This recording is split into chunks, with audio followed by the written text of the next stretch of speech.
If you watched the Super Bowl recently, or plan to watch this upcoming NBA All-Star weekend, or scrolled by social media here in the last couple days, or walked past a newsstand in the airport, I know you've seen it. The risk-free bet, the deposit match, the parlay of the century. And gambling didn't just move online, it moved into our cultural DNA. It's no longer a smoky room in Vegas. It's an app on our phone that pings while we're at the grocery store. We're living through the biggest gambling explosion in history. As an advisor, here's what worries me. I'm seeing more and more people treat these apps like a side hustle or a shortcut to wealth. Spoiler alert, it's not. So let me address the elephant in the room.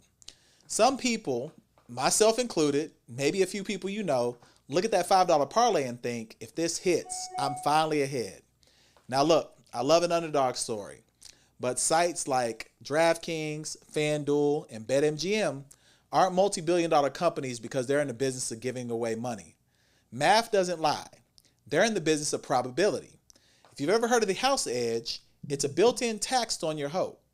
When you treat a sports book almost like a retirement account, you aren't investing, you're paying for the feeling of winning, while math slowly grinds your balance to zero.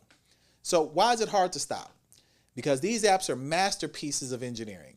They use the same variable reward that TikTok and Instagram use. So when you win, dopamine hit.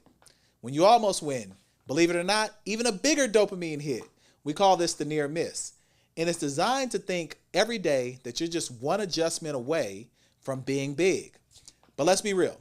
If you have to chase your losses, you're not playing the game. The game is playing you. Because it's all fun and games until you're betting on a midweek table tennis match in a country where you don't even know on the map and you're just trying to break even. So here's how we pivot. As an advisor, my job is never to tell someone how to spend their dollars. But it is my job to make sure that you aren't building your house on sand. If you want to win that actually changes your life, let's talk about the most underrated jackpot that I talk to people about every day. The emergency fund. I know it sounds boring.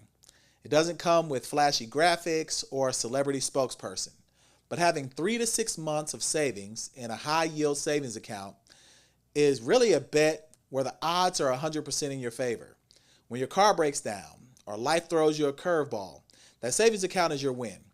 It's the difference between a minor inconvenience and potentially total financial crisis. Gambling is entertainment. It's like the price of a movie ticket. But your emergency savings is a strategy. One is a game of chance, the other is a game of choice. So our goal is to stop betting on the what if and start saving on the what's next. Keep in mind, I know retirement and savings and financial advising can be boring. We know that the thrill of gambling and the potential win is a great thing. But right now, studies would say that the average American, if they had an emergency of $400 or more, would not be able to sustain that emergency. And if you're putting those dollars into gambling, I can only imagine you're not able to save for that emergency fund. So keep that in mind. If you liked anything that you heard here today, if you still plan to do DraftKings, just add me to the parlay. I want to be a part of the win also. But this is Breon Rollins with TRG Financial. Hit the link below, type gambling in the comments if you have any questions, and I'll see you on the next one.